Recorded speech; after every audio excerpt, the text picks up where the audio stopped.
Welcome to my YouTube channel Noya Belajar, belajar akuntansi jadi lebih mudah. Assalamualaikum warahmatullahi wabarakatuh. Bagaimana kabarnya hari ini?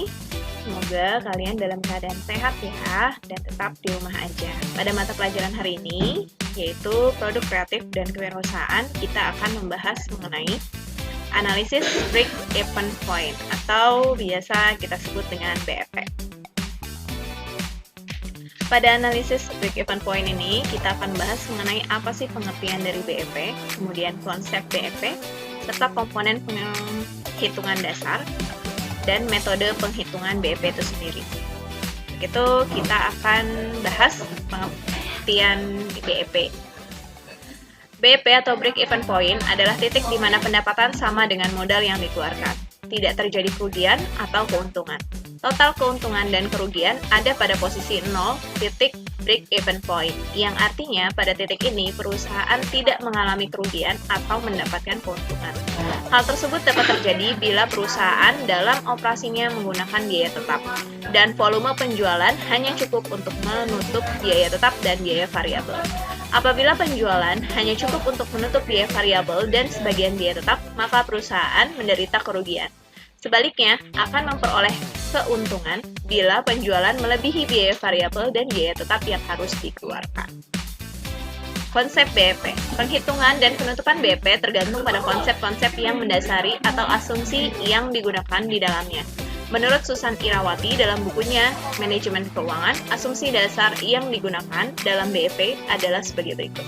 Biaya yang terjadi dalam suatu perusahaan harus digolongkan ke dalam biaya tetap dan biaya variabel. Biaya variabel yang secara total berubah sesuai dengan perubahan volume, sedangkan biaya tetap tidak mengalami perubahan secara total. Jumlah biaya tetap tidak berubah walaupun ada perubahan kegiatan, sedangkan biaya tetap per unit akan berubah-ubah. Harga jual per unit konstan selama periode dianalisis. Jumlah produk yang diproduksi dianggap selalu habis terjual. Perusahaan menjual dan membuat satu jenis produk. Bila perusahaan membuat atau menjual lebih dari satu jenis produk, maka perimbangan hasil penjualan setiap produk tetap. Komponen penghitungan dasar BEP atau break-even point. Yang pertama ada fixed cost atau biaya tetap. Artinya biaya tetap atau tidak berubah meskipun volume produksinya berubah. Jadi walaupun volume produksinya itu naik atau turun, fixed cost-nya itu tetap. Yang kedua, ada variable cost atau biaya variabel. Artinya, biaya berubah-ubah sesuai dengan perubahan volume produksi. Jadi ini berbanding lurus dengan perubahan volume produksi. Yang ketiga, yaitu penghasilan atau revenue. Merupakan jumlah pendapatan yang diterima oleh penjual barang. Yang terakhir, yaitu laba atau profit. Ini merupakan sisa penghasilan setelah dikurangi biaya tetap dan biaya penghitungan BEP. Break-even point dalam unit itu bisa dihitung BEP sama dengan FC, ini adalah fixed cost, dibagi price, dikurangi variable cost.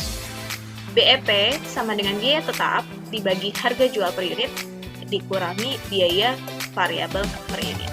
Selisih dari pengurangan harga jual per unit dan biaya variabel per unit adalah rumus dari margin kontribusi atau biasa disebut dengan contribution margin. Cara ini bisa digunakan untuk mengetahui titik di mana jumlah beban setara dengan jumlah biaya dan jumlah unit yang dikeluarkan. BEP sama dengan biaya tetap dibagi margin kontribusi per unit. BEP tidak dapat dihitung dalam bentuk unit.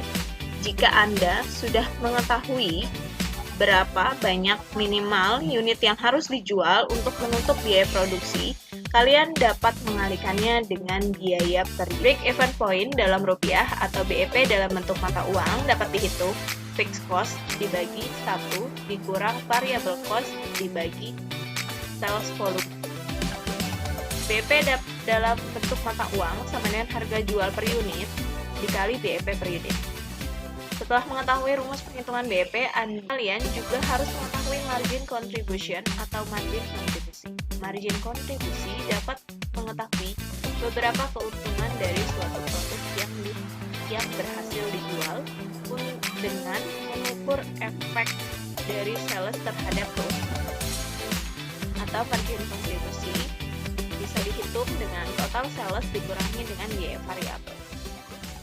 Dalam menghitung margin kontribusi, hal penting yang harus diperhatikan adalah biaya variabel yang dikenakan, baik relasinya dengan total biaya ataupun dengan total sales suatu perusahaan. Dengan menggunakan margin kontribusi, sebuah perusahaan dapat memisahkan biaya tetap produksinya dengan keuntungan yang ada.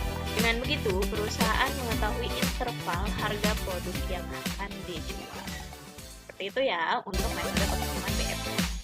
Selanjutnya contoh penghitungan BEP.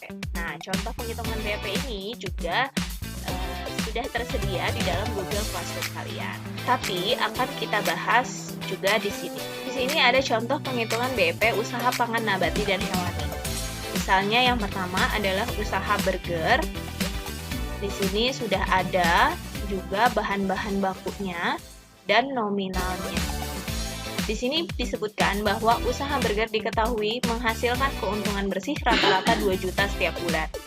Nah, berapa lama usaha burger tersebut akan kembali modal atau BEP bila modal investasinya sebesar 2 juta dan pemilik mengalokasikan 30% dari keuntungan bersih setiap usahanya setiap bulan.